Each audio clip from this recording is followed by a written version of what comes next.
திருச்சிற்றம்பலம். அடியாரத்துடைய வணங்கிறேன். வாகி சமுதாயருடைய ஞானாமிர்த மூலம் முறையும் பார்த்துக் கொண்டிருக்கிறோம். அதில் அகவல் 10 ஆன்மா மாயா உதரம் மறுவுதல்.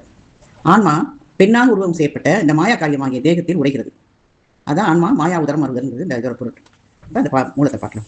கலை முதலாய நிலைமொழி தத்துவத்து உழைவில் கட்டு இவன் உடல் எண் பின்னர் மாயா உதரம் மறியோன் எங்கனும் வீயான் ஆதல் எண் வினவின் மற்ற இத்து ஆய்வின் வாரா அளவைத்தே எனின் வீடுற பின்னர் விரவிய பந்தம் கூடாது ஓடில் புலவிய போகம் துய்த்தல் செல்லானாக ஏய்த்தல் இன்றாம் இருவினையாக அபவர்க்கமும் மற்றடையான் உடையுறு கரைக்கடி தகற்ற பிறகரை பிடித்த வெற்றியின் இவனுக்கு உற்ற வன்பினி மற்றதும் அறி கலைமுதலா சொத்தரும்படி கடையாயவற்று ஒடியாது உலாவலின் நுணங்கிய ஆகனாகி இணங்கு இரி மாயையின் வயின் இவன் என்றது ஆயா சீர்த்தி அருந்தவ அரியே. இப்ப ஆயா சீர்த்தி அருந்தவன் அந்த அழியாத சிறப்பை தருகின்ற இந்த அரியதவத்தை உடையவனே அப்படின்னு சொல்றாரு. அது இந்த இதில் வந்து பொருள் சொல்லலாம். நிலைமொழி தத்துவம்னா நிலையான தத்துவங்கள். கலை முதலாயினா அந்த அஸ்தமாயில தோன்று சில கலை காலம் நீதி வித்தை அதுதான் சொல்றாரு. உழைவில் கட்டு அப்படின்னா நீங்குதல் இல்லாத கட்டு. இந்த மாயா உதரம் அறியும்னா அந்த மாயவுடைய வயிற்றுல பொருந்திய இவன் பெண்ணால் உருவம் செய்யப்பட்ட இந்த மாயா காரியமாக தேகத்தில் உரை வைப்பது தான் அது அந்த வரி. எங்கனும் வீயான் அப்படின்னா எந்த இடத்தையும் போக்கும் வரவும் உடையவனாதல். எப்படி வீதல்னா வீவான் ஆதல் என் அப்படின்னா அழிதல். வீயான்னா அழியாதவன். அப்ப வீதல்னா அழிதல், வீயான்னா அழியாதவனா. இந்த போக்குவரவுல ஏதேனும் உன்னோட ஒளிதல் இல்லாமல் ரெண்டையும் மாறி மாறி செஞ்சுட்டே இருக்கு இந்த ஆன்மா. நீ எப்படி கேட்குறீங்கன்னா மாணவன் கேட்கறான்ல சொல்றாரு. இது ஆய்வின் வாரா அளவை அப்படின்னா என்ன சொல்றாருன்னா என்னோட சிற்றறிவால அறிய முடியாத அளவா இருக்கு நீ கேட்கறது. அதாவது வீடு வருவதற்கு முக்தி பெறுவதற்கு பின்னர் விரைவிய பந்தம் இந்த கலையெல்லாம் சேர்ந்த உடம்பு ஆன்மா அப்படி ஏதாவது போனா என்ன ஆகும்? இருவினை எய்த்தல். இந்த புண்ணிய பாவங்களாக இருவினை ஒத்தரை கிடையாது. அந்த மாதிரி வினையை புண்ணியங்களாட்ட ஆணவ மலம் நீங்காது, முக்தியும் அடைய முடியாது. அப்ப ஆணவ மலமாகிய ஒரு மலத்தை போக்குவதற்கு மற்றொரு மலமாகிய மாயை என்றும் தோற்றுவித்த தனி காரண போகங்கள் கொடுக்கப்பட்டன என்றால் ஒரு அழுக்கால் மற்றொரு அழுக்கை போக்குதல் கூடுமோ அப்படின்னு கேட்பாங்க. அதுக்கு தான் இப்படி சொல்றாரு. என்ன சொல்றாருன்னா ஆன்மா வந்து இப்ப நுணங்கி ஆகனாகின்ற அது ஒரு மட்டும் அர்த்தம் சொல்றேன். அதாவது நுண்ணிய தேகமுடையவனாய் இந்த தன்மாத்திரம் எப்படி இருக்கும்? பூதங்களோட நுண்ணியது இல்லையா? பூதங்கள் தான் பருப்பொருள். அது வந்து பஞ்சபூதங்கள். தன்மாத்திரைங்கிறது அதனுடைய குணம், நுண்ணிய தேகம். அதாவது தன்மாத்திரை பூதாதி அகங்காரம் நுண்ணுது, புத்தி தத்துவம் அதை விட நுண்ணியது, பிரகிருதி நுண்ணியது, கலாதி சமூகம் எல்லாம் நுண்ணியது அந்த அஷ்டமாய். அதனால இந்த வகையில மாயா எப்படி இருக்கும்? மாயை வந்து மிகவும் நுண்ணியது. அதனாலதான் அதன் உதரத்திற்கும் ஆன்மா ரொம்ப நுண்ணியதா இருக்கிறதுனால அது நுழைஞ்சது ஏகனாகி அப்படின்னு சொல்றாரு. இப்ப ஒரு பொருள் பார்க்கலாம். அதாவது ஆன்மா அனாதியாக ஆணவ மலத்தோட கட்டோடு இருக்கு. அந்த முதற்கட்டோடு என்ன செய்யுது? மாயாகிய மற்றொரு கட்டையும் கூட்டு விட்டதற்கு என்ன காரணம் அப்படிங்கிறத முதல் கேள்வி. என்ன சொல்றா? ஆன்மா வந்து மாயோடைய உதரத்தில், அதாவது மாயத்துடைய உதரத்தில் இருந்து அது வயிற்றுல பொருந்திருக்கிறதா சொல்ற பொருள் என்ன அப்படிங்கிறத ரெண்டாவது கேள்வி. ஆணவ மலை வந்து கட்டோட இருக்கு, அதை எப்படி கூட்டுக்கிறதுக்கு என்ன காரணம்? ரெண்டாவது மாயோடைய வயிற்றுல பொருந்திருக்கிறதா சொல்றதுக்கு அதுக்கு என்ன அப்படின்னு கேட்காது. இப்ப என்ன சொல்றாருன்னா இப்போ ஒரு புது ஆடை இருக்கு, அது அழுக்கு நிற்கிறதுக்காக சேர்க்கிறாங்க. எதை சேர்க்கிறாங்க? ஊர் மண்ணை சேர்ப்பாங்க இல்லையா? ஆடையில் அழுக்கு நிற்கிறதுக்கு ஊர் மண்ணையும் சாணத்தையும் சேர்ந்து செய்வாங்க. அந்த மாதிரி இந்த ஊர் மண்ணை சேர்க்கிறது தான் மாயை. இந்த வந்து சேர்ந்த மாயமனம் தனுக்கரண போன போங்களை ஆன்மாவுக்கு தந்த உதவி. அந்த வினையை நுகர்ந்து அப்ப மாயை கொடுக்குற அந்த உடம்பால நம்ம வினையை நுகர்ந்து ஆன்மா. அப்ப அதுக்கு என்ன நடக்குது? இருவினை உப்பு, மலப்பரிபாகம், சக்தி விவாதம் இதெல்லாம் ஏற்படுறதுக்கு உதவி செய்யுது. அதனால அது வந்து மாயை வந்து ஒளி அப்படின்னு சொல்றோம். கைவிளக்குன்னு மாயை சொல்றாங்க. அப்ப மாயா காரியங்களாலதான் ஆன்மா முக்தி அடைகிறது. அதனால இந்த முதற்கட்டாகிய ஆணவ மலத்தோடு இந்த பின்கட்டு மாயும் மலம் தான் பின்கட்டாகிய மாயை சேர்க்கப்பட்டது அப்படிங்கிறதா முதல் வினாவுக்கு விடை. எது கூப்பிட்டாங்க? மாயா காரியங்கள் தான் ஆன்மா முக்தி அடையுது. அதுக்காக அந்த முதற்கட்டாகிய அந்த ஆணவ மலத்தோடு இந்த பின்கட்டாகிய மாயை சேர்க்கப்படுது. அதான் முதல் விடைக்கு விடை. இனி இந்த மாயை எங்கும் நிறைந்திருக்குது. ஆன்மா என்ன செய்யுது?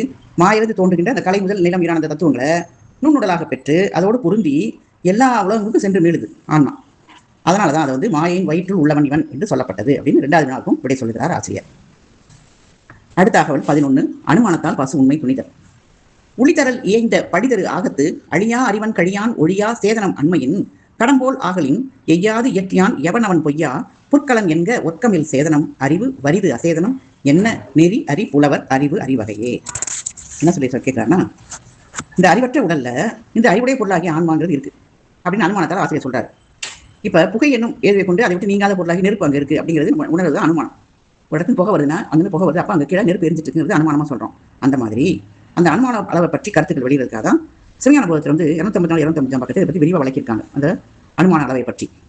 இந்த அனுமான அளவை கூறும்போது கீழ்கண்ட 5 உறுப்பு வேணும். என்ன வேணும்? மேற்கோள் வேணும், ஏது வேணும், எடுத்துக்காட்டு வேணும், உபநயம், நிகமனம் அப்படின்னு வேணும்.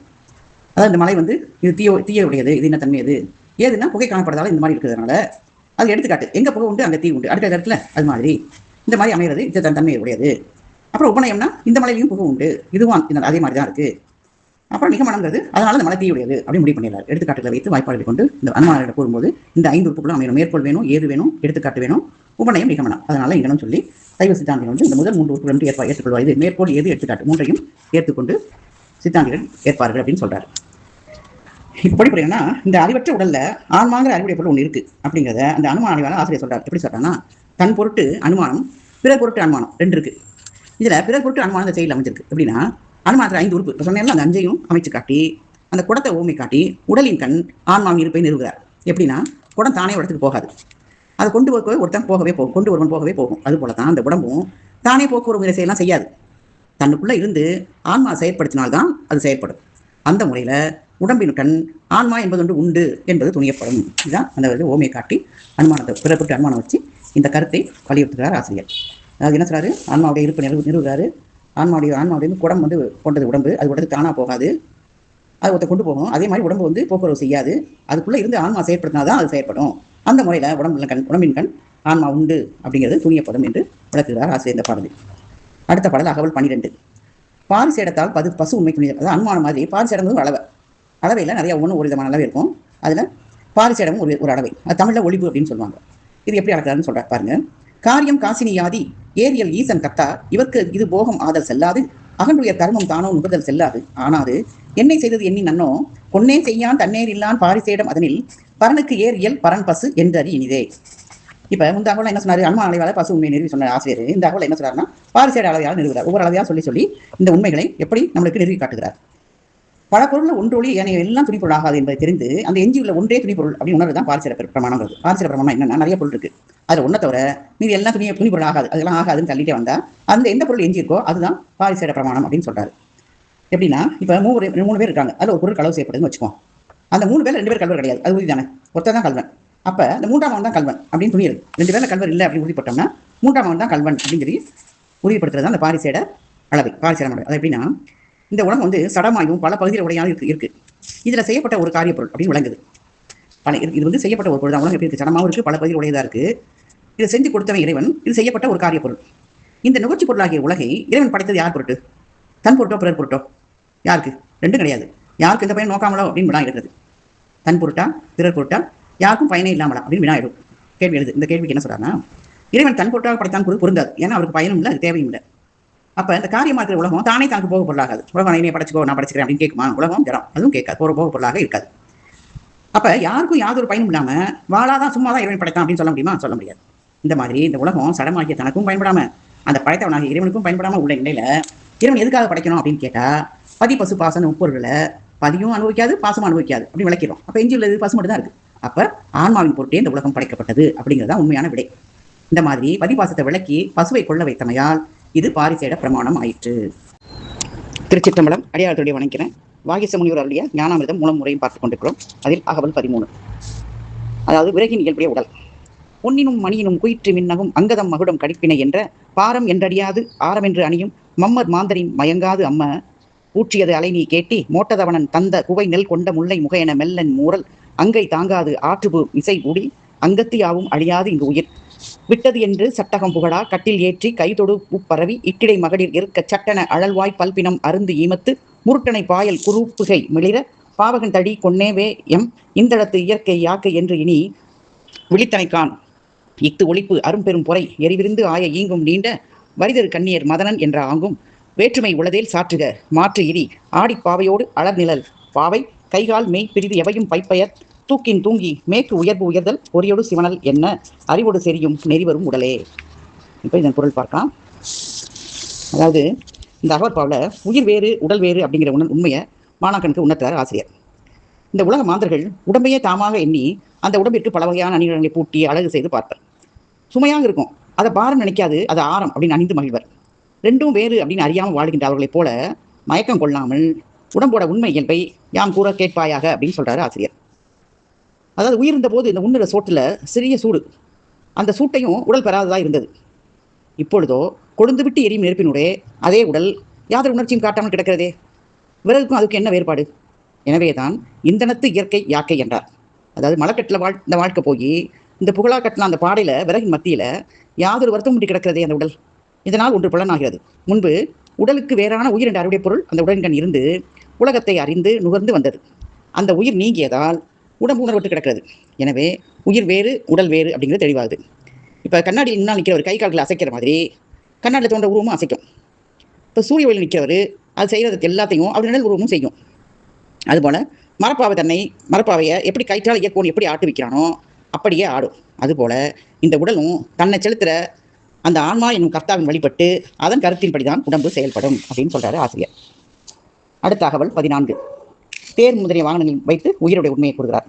தமணியம் தரடம் தான யானை மர்மம் பாணி வதனம் நோக்கம் பதம் முதல் தமவென இசைத்தோர் அயம் அற ஒருபடை அண்மை நோக்கி ஒருபடை தாமென மயங்கி ஏமுற்றோர் மற்று அறுசுவை அமைந்த ஐவகை உண்டி மூவகை முற்றி அதனின் இருவகை தாவாது உறுப்பில் தங்க மேவா இடித்தகு மலமா ஒழித்தனர் ஒன்று அன்று இம்மலம் நீ மற்ற அம்மலம் நீயேல் ஆகமாகி மற்ற அன்று போக அறிவார்க்கு அறிவ அந்நியம் என்பது அறிவோய் அரிதி அங்கம் பிரிது மற்ற இருகால் ஆடிக்கொழு இடை வீணா தண்டு என் ஆரின் விண்டு அன்ன மருமத்தட்டின் மயிர்த்தோல் கிடுகின் சேகர கூவிர திகிரி ஊர்வோன் பொய் உலை கொடிஞ்சி குஞ்சரம் மையுற ஊருணர் செய்தியின் மதியே. என்ன சொல்றாருன்னா, ஆன்மா உடலின் வேறானது அப்படிங்கிறதுக்கு 2 உதாரணம் சொல்றாரு. இப்போ பொண்ணு முத்து மாதிரி உடமைகள்லாம் நமக்கு வேறானது தான் அப்படின்னு புரிஞ்சுக்கிறோம். அதுபோல இந்த உடம்பாகிய உடமை பொருளும் நமக்கு வேறாக தான் இருக்குது அப்படிங்கிறத நம்மளால் உணர்ந்து கொள்ள முடியறதில்ல. இது கீழ்கண்ட உதாரணத்தை பார்க்கலாம் அப்படின்னு சொல்றாரு. அதாவது நம்முடைய பௌதிக உடல், அதாவது இந்த உடம்பு உட்கொள்ளும் உணவோட கூறுகளால் வளர்ந்துகிட்டே போகிறது. நான் உணவு என்ன செய்து 3 கூறுகள் அப்படின்னு அது 2 கூறு உடம்போட சேர்த்து எஞ்சிய ஒரு கூறு கழிவாக வெளியேற்றப்படுது. இப்போ விரும்பத்தகாததாய் கழிந்த அந்த ஒரு கூறான மலம் எப்படி ஆன்மா ஆகுமா? அதான் வெளியே போனது ஆன்மாவா? இல்லை, அது ஆன்மா ஆகாது. அதுபோல அந்த ஏன 2 கூறுகளான உடம்பும் ஆன்மா ஆகாது அப்படிங்கிறத அறியணுங்கிறாரு. அப்போ உணவு 3 பிரியுது, 2 கூறு உடம்பா மாறுது, ஒரு கூறு மலமா வெளியேறுது. அந்த வெளியேற மலம் எப்படி ஆன்மான்னு சொல்ல மாட்டோமோ அதே போல இந்த உடம்புல இருந்து அந்த 2 கூறு உடம்போட இணையதில்லை, அதையும் நம்ம ஆன்மாங்கிறது ஆகாது அப்படிங்கிறத அறியணும் அப்படிங்கிறாரு ஆசிரியர். அதான் நம்ம அறிகிற பொருள் நம்மளுக்கு வேறா இருக்கும். இப்போ உடம்பு ஆன்மாவில் அறியப்படும், இதுதான் என் உடம்பு நம்ம அறிகிறோம்ல, அப்போ அது அறியப்படும் பொருள். அதனால் அந்த உடம்பு அந்த அறிவனாகிய ஆன்மாவுக்கு வேறா இருக்குது அப்படிங்கிறத நம்ம தெளிவாக தெரிஞ்சுக்கலாம். இப்போ நிலத்தில் இயங்குற தேர் தானே இயங்காமல் என்ன செய்யுது? தன்னுள் ஒருவனாக இருந்து தன்னை செலுத்தவே இயங்குகிறது. அதுக்குள்ளே ஒருத்தன் இருந்து தேரில் இருந்து ஓட்டினா தான் தேர் இயங்குது. அந்த மாதிரி தேர் போன்றது உடம்பு. அதனால் அந்த ஓட்டுகின்ற தேரோட்டி போன்றவன் தான் ஆன்மா. தேர் வேறு, அதனை செலுத்தும் தேரோட்டி வேறு. அதுபோல் உடம்பு வேறு, உடம்பு இயக்கும் ஆன்மா வேறு அப்படிங்கிறத நம்ம அறிந்து கொள்ள வேண்டும். அடுத்த தகவல் 15. மாதவம் முனித்த கோதரு குணத்தர் மெய்யுணர் பக்கம் நாடின் பொய்தவர் இருவகை படிவம் ஆவ பொருவில் சூக்க தூளமும் அவற்றது தொடர்பாம் இருவகை பஞ்ச விஞ்சதி தெரியின் உன்னிலை புறநிலை எண்ணு தருபவடு இன்னும் கேண்மதி பண்ணுவம் மன்னிய மூவகை குற்றம் முக்குணம் மும்மலம் மூவகை மண்டிலம் முப்பரி தாவா ஐவகை நிறனொடு ஐவகை கோசமும் 5 ஆசயமும் 6 ஆதாரமும் மைந்தரும் மகளிரும் அழியும் வாதமும் சீலமும் நோன்பும் ஞானமும் பிறவும் காண்டகு திறத்த தெய்ய ஈண்டிய அறியா நீயே அறிவனை செறி இதழ் கந்தம் கொண்டு அது கலைந்ததை கடுப்ப முந்து கிடந்தவையும் முறை கடித்து ஒளிபோல் அறிவொடி வினையின் பிறவகை ஒரி நின்றதை உணர நின்னோடு மறை கண்டனை மறைய துணிவே. இது என்ன சொல்றாருன்னா, இந்த செயல இப்போ அசேதனமாகிய அதாவது அறிவற்ற இந்த உடம்போட தன்மையை அதை பகுத்து அதை ஆராய்ந்து இந்த உடம்பு வேறு ஆன்மா வேறு அப்படின்னு என்ன சொன்னாரு, அது தெளிவாக சொல்றாரு. எப்படி சொல்றாருன்னா, உடம்பு ஒன்னொன்னும் 25 கூறுகளுடைய தூள சூக்கும உடம்புன்னு 2 வகைப்படுது. 25 கூறு இருக்கு. தூள உடம்பு சூக்கும உடம்பு 2 வகையா இருக்கு. இது இல்லாமல் மூவகை குற்றம் உள்ளது. என்னது? முக்குணம், மும்மலம், முக்கரணம். இந்த மாதிரி 3 ஒளிமண்டலம், 5 நிறம், கோஷம், ஆசையம், 6 ஆதாரம். இதெல்லாம் உடலோட தத்துவ கூறுகள். இந்த தத்துவ கூறுகள் எல்லாம் ஆகிய அது கருவி கூட்டங்கள்னு சொல்றாரு. அப்போ மேலே கூறப்பட்ட அந்த அனைத்து கூறுகளும் அறிவற்றது தான். அந்த கூறுகளை பகுத்து ஆராய்ந்து அது ஆன்மா அல்ல அப்படின்னு கழித்து விட்டது. அதெல்லாம் கழிச்சிருச்சு, இதெல்லாம் கிடையாது, இதெல்லாம் ஆன்மா கிடையாது அப்படின்னு சொல்ற அந்த அறிவுடைய ஆன்மா யாரு? நீ தான். அப்போ ஒரு பூவில் உள்ள மனத்தை கொண்டு அந்த பூவை அதற்கு வேறானதாக கண்டு கழிக்கிறோம் இல்லையா? பூவின் வாசம் இருந்தால் அந்த பூவை நம்ம முகர்ந்து பார்த்து நல்ல மனமுள்ள பூன்னு நினைக்கிறோம். அது மாதிரி இந்த அசேதன பொருட்கள் எல்லாம் நமக்கு வேறானது அப்படின்னு கண்டு அதை நீக்கி அந்த எல்லாத்தையும் நமக்கு வேறானது நீக்கி தன்னைத்தானே அதில் தான் அந்த பசு தன்னை தரிசிக்கின்ற முறையாகும். அப்போ ஆன்ம தரிசனம் சொல்கிறோம் இல்லையா, அதுதான் பசு எப்போ தன்னை தரிசிக்குதுன்னா இந்த இதெல்லாமே அசேதனம், இதெல்லாம் நம்மளுக்கு வேறானது அப்படின்னு கண்டு நீக்கி தன்னைத்தானே அறிதல் தான் பசுவாகிய தன்னை தரிசிக்கும் முறையாகும் அப்படின்னு சொல்கிறார். அடுத்த தகவல் நாளை பார்க்கலாம். திருச்சிற்றம்பலம். அடியாரத்துடைய வணங்கிறேன். வாகிசமுனிவர் அருளிய ஞானாமிர்தம் மூலம் முறையும் பார்த்து கொண்டிருக்கிறோம். அதில் அகவல் 16 பஞ்சாவத்தை இயல், அதாவது 5வத்தை சொல்லணும். அதுதான் அதாவது உயிர் உடல் அடைகிற அந்த 5 நிலையோட வேறுபாடுகள் தான் இந்த அகவலில் சொல்றார். கால் கொடுத்து இருக்கை மூட்டி வாழிய வெண்ணில் தண்டு என் விடங்கத்து இன்னியர் படுக்கழி நிறைத்து சிறைக்கயிறு அசைத்து மயிர்த்தோல் வேய்ந்து சுவர்த்தசை நெறி ஐம்புலச் சாளரத்து அரும்பெறல் மாடத்து உம்பர் மணிக்குட சென்னி பொங்கிய கூந்தற் பதாகை 4 நிலை தழிய ஆங்கினிது அமர்த்திரன் அறையின் ஆன்ற சாக்கிரம் சொப்பனம் சுடுத்தி துரியம் பெருகுடி நாப்பன் ஒரு பெருங்கந்தரம் மருமன் தாதி வளஞ்சுடி உந்தி ஒரு 4 அங்குலி உம்பர் வரன்முறை செவி மெய் கண் வாய் மூக்கென பெயரிய வாயில் மிலேச்சர் சாரணர் தூதர் சூதமாகதர் புரோகிதர் என்ற மேதகு புத்தீந்தியமும் தீதரு வாக்கொடு பதம் கை பாயிரு உபத்தம் என இவுளி மரவரும் யானை வீரரும் திகிரி தூண்டிய தரு கனாடரும் வன்கண் மல்லரும் தந்திர தலைவரும் என் கருமேந்திய திறனும் எஞ்சிய ஓசை பரிசம் உருவம் ரதம் தந்தம் உரைநடை கொடைப்போக்கு இன்பம் என் விடைய பல்வரி சனமும் விடையாய் பிராண அபான உதான வியான சமான நாக கூர்ம கிருகர தேவதத்த தனஞ்சயன் என்ற ஈரைந்து உறுதி சுற்றமும் நியதி சிந்தித்து ஆய்ந்து துணிந்து செயற்படும் அந்த கரணம் அமைச்சரும் தந்தம் முறையுடி வழா அது துறை தோறீந்திய சாதுரங்கத்து நீதியாகி பேரத்தாணி சீர்வரத் துண்ணி வீசுவ வீசி விரும்புவ விரும்பி மாசில் காட்சி மன்னன் நீங்கி பல் பரிவாரமும் வெள்ளா சுற்றமும் தந்திரம் புணர்ந்த மந்திர மாக்களும் பலர் புகழறியா அவை புகும் அரங்கின் நினைந்து ஆய்ந்து துணிந்து செயல் மணந்து இனிது உணர்ந்து நனவென கனவின் நன்னடை வழாது உரைத்தனன் சொப்பனத்தகத்து இனிது இறந்து மந்திர தலைவனும் வன் கடும்பு அதிபனும் மந்திர பூமி மருங்கு போகி சிந்தை மாத்திரம் கனவலின் நனவின் தந்துரை சுடுத்தி இன்றே மந்திர தலைவர் தனைந்து விலை வரம்பில்லா சிங்கம் சுமந்த ஐம்பேர் அமளி பள்ளி மண்டபத்தானும் தனாது திகிரி உருண்ட பெரு வனப்பு ஏய்ப்ப உறுதி சுற்றத்து உருவடி எடுப்ப ஏற்றம் இழிவு சீற்றம் ஆற்றல் இடிச்சல் படிச்சல் இன்ப துன்பம் ஒடித்தனன் துரியத்து அழித்து இனிது அதீதத்து ஒருவகை எங்கனுமாகி இருள் இரி சுடற்தொழிற் சாக்கிரத்து ஆங்கன் நான்கின் இடைத்தகத் தெரிதல் நிற்றெறியும் ஆரே. இந்த அகவல் வந்து மிகப்பெரிய அகவலாக இருக்கு. 55 வரிகள் உள்ளது இந்த பாட்டில். இப்போ இதோட உரை சொல்றாரு. இதுவும் நெடிய உரை தான் சொல்லலாம். அதாவது சாக்கிர தொடைகள் சொல்றார். சாக்கிரனா நனவு நிலை சொல்லணும்னா அது வெளிப்பு. இந்த ஆன்மாவாகிய அரசன் இந்த வாடும் உடலாகிய அரண்மனையில கீழ்த்தளம் போறதுக்கு மேல 4 தளங்கள் இருக்கு. அப்ப கீழ்த்தளங்கிறது எது? மூலாதாரம். அதுக்கு மேல உள்ள 4 தளங்கள் எதுனா நாபி, இதயம், கண்டம், புருவரடு. அதாவது நாபினா தொப்புள், இதயம்னா இதயம், கண்டம்னா கடுத்து, புருவரடுங்கிறது அந்த ஆக்கியான்னு சொல்லணும் அந்த இடம். இதுல இந்த புருவநடு அந்த அப்படின்னு சொல்ற அந்த லாடத்தானம் தான் மிக உயர்ந்த தளம், 4வது தளமாகிய மிக மேலான இடம். அதுதான் அரசன் வீட்டிருக்கிற கொலு மண்டபம் மாதிரி. அந்த இடத்துல தன் பரிவாரங்களோடு இந்த ஆன்மாவாகிய அரசன் வீற்றிருப்பான். இந்த அரசனை சூழ்ந்திருக்கிற பரிவாரங்கள் 35 கருவிகள். அது ஞானேந்திரிய 5, கண்மேந்திரிய 5, ஞானேந்திரிய விடயம் 5, கண்மேந்திரிய விடயம் 5. அந்த காரணம் 4. அப்ப புலன் 1, மொத்தம் வாயுக்கள் 10. இதெல்லாம் சேர்த்தா மொத்தம் 35 ஆயுது. இந்த ஞானேந்திரியங்கள்ல செவிதான் இந்திரியம், அதான் மெய்காப்பார். செவிங்கிற இந்திரியம், அது இந்திரியம்னா கருவி தான். ஞான இந்திரியம் ஞான கருவிகள் சொல்லணும். அது மாதிரி செவிங்கிற இந்திரியம் மெய்காப்பார்.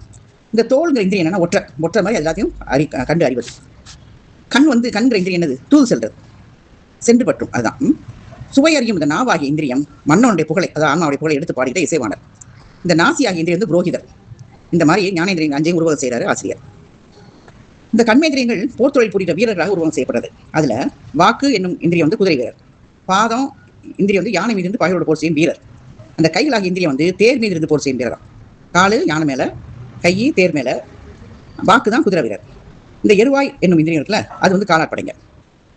கண்மேந்திரியங்களோட தலைமையானது கருவாய். அதனால அது 4 வகை படைகளுக்கும் தலைமை தாங்கிற சேனாதிபதியாக உருவகம் செய்யறாங்க. ஏதாவது கருவாய. இப்ப இந்த ஞானேந்திரியங்களால் அறியப்படுற இந்த ஓசை முதலிய 5 அது கண்மேந்திரியம் தொழிலான பேச்சு முதலிய 5 அதுதான் விடயங்கள் அப்படின்னு சொல்லுவாங்க. இப்ப இந்த 10 அரசனுக்குரிய பரிவாரங்களாக சொல்றாங்க. இதை ஞானேந்திரியத்தையும் கண்மேந்திரிய தொழில்களையும். இந்த பிராணவாயு முதலிய 10 வாய்க்குகளுக்கும் உடலுக்கு உறுதுணையா நிற்கிறதுனால அதை உறுதி சுற்றங்கள்ங்கிறாங்க. அந்த கரணம் அரசனுக்கு அணுக்கமா இருக்கிற அமைச்சராக உருவாக்கப்படுறது. அந்த கரணங்கள் 4 இருக்குல்ல, அதனாலும் அதுல சித்தம் தான், அதாவது மனபுத்தி சித்தம் அகங்காரத்துல சித்தம் தான் தலைமை அமைச்சரா சொல்றாங்க. இதை எப்படி சொல்றாருன்னா, அரசு சுற்றங்களும் சூழ இந்த ஆன்மாவாகிய அரசன் என்ன செய்யுது? புருவ நடுவுல நத்தானி மண்டபத்தில் குழு மண்டபம் சொல்றோம்னா அதுல வீட்டிலிருந்து அரச காரியங்களை மேற்கொள்கிறது. எது? ஆன்மா. இந்த மாதிரி இந்த சாக்கிரத்தில் அவத்தை விரிவா சொல்றாரு. எப்படி சொல்றாரு? விழிப்புணில எல்லா கருவியும் 35 இதோட சேர்ந்து ஆன்மா அரசாணையில உட்கார்ந்துருக்கு, அரச காரியங்களை மேற்கொள்ளுதுன்னு சொல்றாரு. இதுதான் சாக்கிரம், விழிப்புணை. இப்ப அடுத்து சொப்பன தொடர்பு சொல்றாரு. அந்த அரசன் என்ன செய்ய 3வது தளத்துக்கு இறங்கி வராரு. அப்ப சாக்கிரத்தில் செயல்பட்ட 35 கருவிகள்ல ஞானேந்திர 5, கண்மேந்திர 5 அந்த 10 கருவி நீங்கிருது. இப்ப நம்ம கருவிகள் 10 கருவியும் வேலை செய்யாது. ஏன்னா 25 கருவிகள் மட்டும் தான் செயல்படுது. இதுதான் சொப்பன அவத்தை.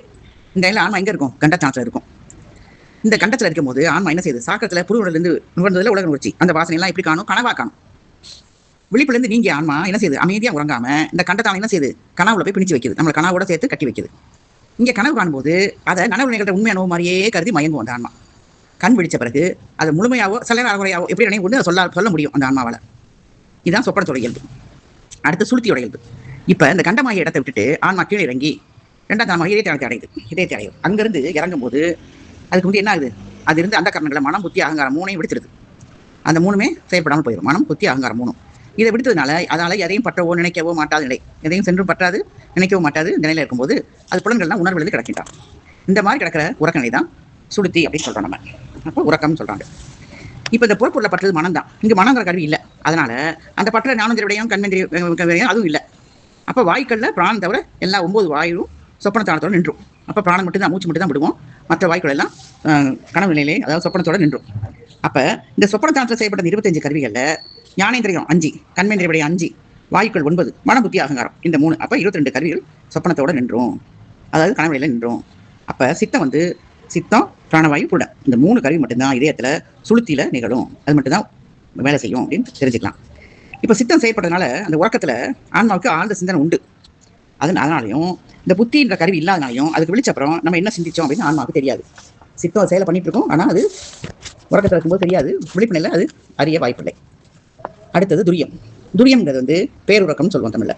அதாவது ஆன்மா இதயத்திலிருந்து புறப்பட்டு அது கீழே இருக்கிற முதல் தளம் அந்த உந்தி அடையுது. அந்த இடத்துல செய்து பேருறக்கம் கொண்ட நிலை தான் துரியாவத்தைன்னு சொல்றாங்க. இந்த உந்தி தானத்தில் இதை வந்து மன்னவன் துயில்களும் பள்ளி மண்டபம்னு சொல்றாரு. இதை என்ன சொன்னாரு ஆக்கியாவை, அது என்ன சொல்ற பிலிப்ஸில் ஒரு அரசாணி மண்டபத்தில் ஆன்மா வீட்டிலிருந்து ஆட்சி செய்கிறோம் அப்படின்னு சொன்னாரு. இப்போ வந்து துயில் கொள்ற பள்ளி மண்டபம் தான் உந்தித்தானம்னு சொல்றாரு. இதுக்கு முந்தைய நிலையில் செயல்பட்ட 3 கருவி எது? சித்தம் நீங்கி போக புடன் பிராணவாயு. இங்கே 2 கருவி தான் இருக்கும். இப்போ சித்தம் நீங்கிடும், புடனும் பிராணவாயு மட்டும்தான், ஆன்மாவும் மூச்சு காத்து மட்டும்தான் இருக்கும் எங்க உந்தித்தானத்தில். இந்த பிராணவாயு இயக்கத்துக்கு ஓமேஸ்வரர் வந்து ஆசை என்ன சொல்றாரு? மன்னன் துயில் கொள்ற காலத்தில் அவனுடைய ஆணை எவ்வாறு உலகெங்கும் சென்று காவல் புரியுதோ, மன்னன் ஆணைப்படி தான் உலகம் நடக்கும், அது மாதிரி அந்த பிராணவாயு என்ன சொல்றது? உயிருக்கு காவலாக இயங்கி கொண்டிருக்கும் அப்படின்னு சொல்லி குறிப்பிட்டார். அடுத்தது துரியாதீதம். துரியத்தை கடந்து துரியாதீதத்தில் பிராணவாயும் நீங்கிரும், பூடன் மட்டும் இருக்கும் ஒரு குறிப்பிட்ட ஒரு குறுகிய நேரம். அந்த இடத்துல அது எதுனா கீழ்த்தலமா 3வது. இதுக்கு முந்தைய துரியம் என்ன சொல்லுது? நான் சுகமா தூங்கினேன் அப்படின்னு வெளிப்பந்த பிறகு சொல்லுது, உணரத்தக்கதா இருக்குல்ல. அதுவும் அறியப்படாத தான் துரியாதீதம். நல்லா தூங்கிட்டேன்னு சொல்றது துரியம். அந்த மனப்பு கூட இருக்காது. நம்ம சுகமா தூங்கணும், ஒரு படத்தை அப்படி கண்ணை திறந்து பார்த்தா விடுஞ்சிருக்கும்னு சொல்றோம்ல, அந்த மாதிரி எதையுமே அறியாத நிலை தான் துரியாதீதம். இப்போ செயலோட தொடக்கத்தில் அவத்தைகளை 5ன்னு சொல்லாமல் சாக்கரம், சொப்பனம், சுளுத்தி, துரியம் அப்படின்னு சொல்லி 4 சொல்லியிருக்காரு. செயலில் வரி 9வது வரும். அதே மாதிரி செயலில் இறுதியில் 4 இடை அப்படின்னு 4ஆவே தொகுத்து சொல்றாரு.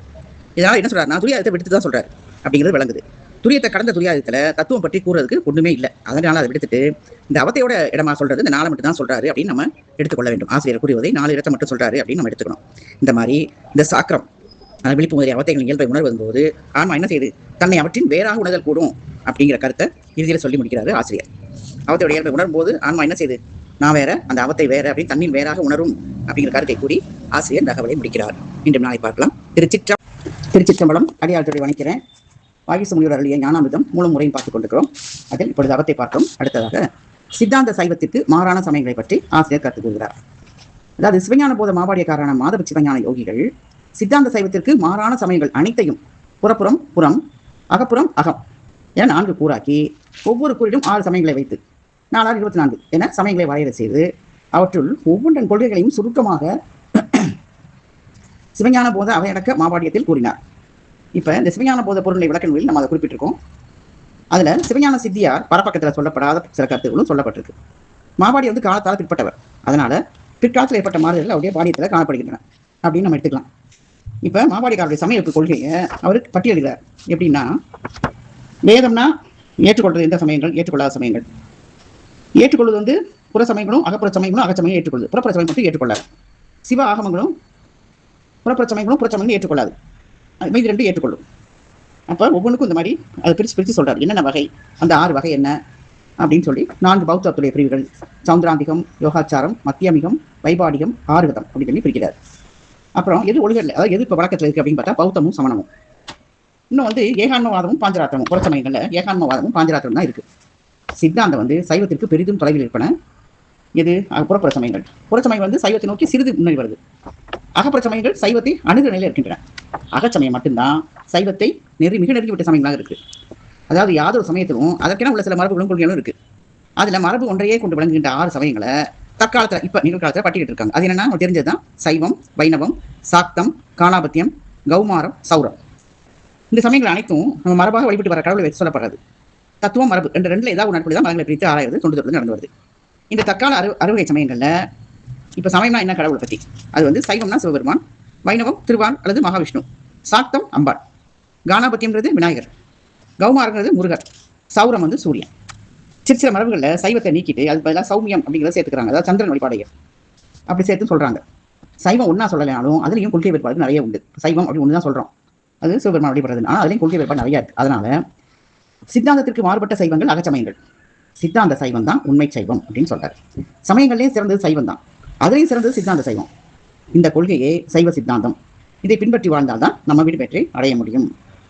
இப்ப சிவஞான மாபாடியத்துல இந்த ஏகான்மா வாத மதம் அப்படின்னு சொல்றாங்க. அதாவது ஆன்மாக்கள் பல இல்லை, ஒரு ஆன்மா தான் அப்படின்னு சொல்றதான் ஏக ஆன்மா வாதம். அது பேர்லயே அந்த கொள்கை இருக்கு. ஆன்மா மட்டும் இல்ல, அது தவிர எந்த பொருளுமே இல்லை அப்படின்னு சொல்றாங்க. அப்படின்னு சொல்லி இந்த மதம் சொல்றது ஏகான்மவாத மதம். அதனால இதை வந்து ஒரு பொருள் கொள்கை மதம் அப்படின்னு சொல்றாங்க. ஒரு பொருள் தான், 2வது பொருள் எதுவுமே இல்லை அப்படின்னா அனுபவத்துல அளவற்ற பொருள் உள்ளவா தோன்றுது. அது எப்படி? அப்படின்னு வினாவுடைய கூறும்போது இந்த மதம் என்ன செய்றாங்க, தங்களுக்குள்ள வேறுபடுறாங்க, உங்களுக்கு பதில் சொல்ல முடியாம மாறுபடுகிறார்கள். இந்த வேறுபாட்டால இந்த மதம் என்ன சொல்றது, மாயாவாதம், பார்க்கரியவாதம், கிரீடா பிரமவாதம், சத்த பிரமவாதம் அப்படின்னு 4 பிரிஞ்சிருக்கு. இப்ப இதுல இந்த மாயாவாதம்னா ஒன்றே உள்ளது அப்படின்னா ஆன்மா தான் பரமான்மா, அது பரபிரம்மம், உண்மையில அது ஒண்ணுதான் இருக்கு, அந்த பரபிரமத்திற்கு வேற உலகம் உயிர் என இருவகைப்பட்டு எண்ணிறந்தவாய் காணப்படுகிற பொருள்கள் எல்லாம் பொய் தான். மாயை அதாவது மெய் போல காட்டுது. அது எது மாதிரினா இப்பில பின்னத்தில் இருக்கிற வெள்ளி, அது பொய் தான். ஆனால் சில பேர் எப்படி தெரியும், அது உண்மை மாதிரியே இருக்கும். அதே போல கயிற்றுல பாம்பு சொல்லுவாங்கல்ல, அதுக்கு உமாமா சொல்றாங்க, அது கயிறா பாம்பான்னு தெரியாது, அந்த மாதிரி உண்மை போலவே தெரியுது மாயைன்னு சொல்றாரு. இந்த சிக்கனத்தில் இல்லாத இப்பில இல்லாத வெள்ளியை போல உள்ளது போல தோற்றுகிறது அந்த உள்ள சக்தி. அப்ப அந்த கயிற்றுல இல்லாத பாம்பை அது இருக்கிற மாதிரி தோற்றுகிறது அந்த கயிற்றுல உள்ள சக்தி. இதெல்லாம் யார் சொல்றது, மாயாவாதக்காரன் சொல்றாங்க. அதுபோல பரபிரமத்தில் இல்லாத அந்த ஜீவர்களையும் உலகங்களையும் உலகத்துல இது போறாங்க உள்ள மாதிரியே தோற்றுவிக்கலாம். எது, அந்த பரபிரமத்தில் உள்ள ஒரு சக்தி, அதான் மாயை. அந்த சக்தி தான் மாயை. அது அறிவை மறைக்கிறதுனால அது அவிச்சை அப்படின்னு சொல்றாங்க. அது அவிச்சைனா என்ன, அவித்தை அஞ்ஞானம் அப்படின்னு சொல்றாங்க. இந்த தன்மையுடைய மாயை என்றும் உள்ளதா இல்லாது விவேகம் இருக்கும்போது அது இல்லாமல் போயிடும். அதனால அது உள்பொருள்னு சொல்ல முடியாது. அப்படின்னா நம்ம என்ன சொல்றோம், சைவ சித்தாந்தம் என்ன சொல்றது, கண்ம மாயை ஆணவம் மூன்றும் நித்திய பொருள் என்றும் உள்ளதுங்கிறது அப்படி அவங்க சொல்ல முடியாதுங்கிறாங்க. இனி இது பற்றி அது இல்பொருள் அப்படின்னு சொல்லாம கேட்டால் அதுவும் முடியாதுங்கிறாங்க. இல்பொருள் இல்லை உள்பொருள் இல்லை அப்படின்னு சொல்றாங்க. ஏன்னா இல்பொருள்னா இது இந்த முயல் கொம்பு ஆகாய கமர் இந்த மாதிரி எங்கேயுமே இல்லாததான் இல்பொருள்னு சொல்லணும். அப்ப அந்த மாதிரியான பொருளை வெறும் சொல்லளவா சொல்லாம அதை யாதொரு விளைவும் உண்டாகாது அப்படின்னு சொல்றாங்க. அப்ப மாய் அந்த மாதிரி இல்லாம பல விபரீத விளைவுகளை உண்டாக்குறதுனால அதனை முயற்கொம்பு மாதிரி இல்பொருளும் இல்லை, அது உள்ளதும் அல்ல. அப்ப இல்லதும் அன்றா உள்ளதும் இருக்கிறதுனால அது வந்து அநிர்வசனீயம் அப்படின்னு சொல்றாங்க. வசனியம்னா வசனம் என்ன, பேசுறது. அப்ப இன்னதுன்னு அறுதிட்டு சொல்ல முடியாது. நிர்வசனியம் அநிர்வசனியம். அப்ப இன்னது என்று சொல்ல முடியாதது தான் அந்த மாதிரி பேர் வச்சு மாயை சொல்றாங்க. சத்குருவோட உபதேசத்தை பெற்று வேதாந்த விசாரணை அதாவது ஆராய்ச்சி நம்ம ஆழ்ந்து நின்னோம்னா அந்த மாயா சக்தியால உண்டாகும் இந்த பொய்மை, இந்த பொய்யாகிய பன்மை உணர்வு எல்லாமே நிறைய இருக்கிற உலகத்துல அது கூட நீங்கிடும். அப்ப ஒருமை உணர்வு விளக்கம் நிற்கும். அந்த உணர்வுல தனக்கு வேற பலவாக காணப்பட்ட பொருட்களை எல்லாம் பொய்யாய் ஒழிய தான் ஒருவனை மெய்யாதல் விளங்கும். இது என்ன மாயாவாதம் சொல்றாங்க பாருங்க.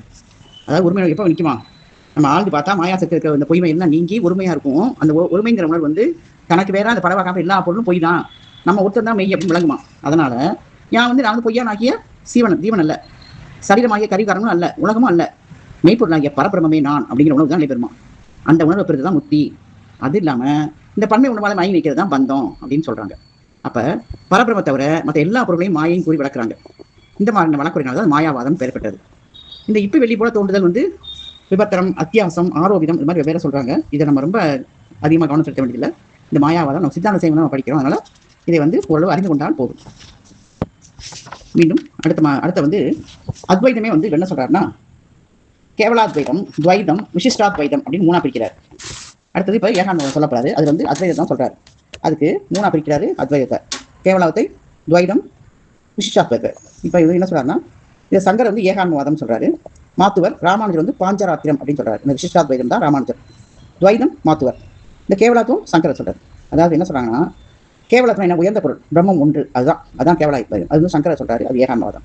அடுத்து துவைதம்னா 2 இறையும் உயிர் 2 இருக்கு, வெவ்வேறு 2 அப்படின்னு சொல்றது தான் துவைதம். அதை வந்து யாசரா மாத்துவர் சொல்றாரு. அடுத்து விசிஷ்டாத்வைதம், அதாவது உலகம் உயிர் 2யுமே இறைவன் தனக்கு உடலா கொண்டு அது தன்னுள்ள அடக்கிக்கிறான். அப்ப இறைவனுக்குள்ள உலகம் உயிரும் அடங்கியிருக்கு அப்படின்னு சொல்றது ராமானுஜருடைய பாஞ்சராத்திரத்துல இருக்கு. அதாவது வேற உண்டு ஆகம இல்லை அப்படின்னு சொல்றது புரட்சமை வேதங்கள் 6ல் 3ஆக வச்சு என்றாங்க. பிரம்மம் ஒன்றே அப்படின்னு சொன்னோம்னா அது ஏகான்மவாதம். இதை செய்தவர் யாரு, வியாத முனிவர். அந்த ஏகான்மவாதமே 4 வகைப்படும். என்னது, மாயாவாதம், பார்க்கரியவாதம், கிரீடா பிரமவாதம், சத்த பிரமவாதம் அப்படின்னு சொல்றாரு. இப்ப இதை விட்டுட்டு அடுத்து ஏகான்மவாதம் பார்க்கலாம். திருச்சிற்றம்பலம்.